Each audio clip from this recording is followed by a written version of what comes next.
33 years in the service, no?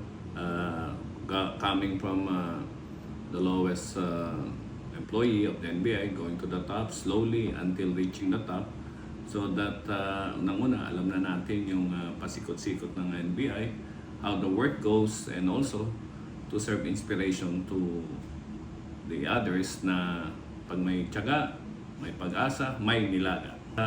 Ang inuuna natin ngayon ay itong mga investigation natin sa flood control at ang mga kaso ng corruption cases in line with the mandate of our President that we should make an accountability and itong labanan natin ng corruption to weed out in all its forms.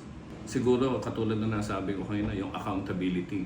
Diyan tayo mag-uumpisa uli para ibangon natin muli ang tiwala ng ating mamamayan sa NBI. Alam niyo po, ang tiwala ay ang currency ng NBI.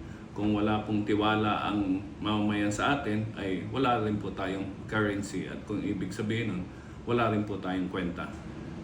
Isa nating ngayon na ginagawang panuntunan ay ang ating mga agents, ang ating mga investigador, ay hindi humawak ng tools ng mga nakaraan. Ibig sabihin, isasabay natin ang pag-improve ng technology, tatapatan naman ito ng skills ng ating mga agents. Isa pong malaking challenge sa atin ay yung kakulangan ng ating manpower. Pero inaano po natin yan sa pamamagitan ng paghingi at ng mga additional agents natin sa ating DBM, sa ating ating pagpasok ng mas malaking budget po sana para mas matugunan ang pagiging professional at mas makabagong kasanayan ng ating mga ahente.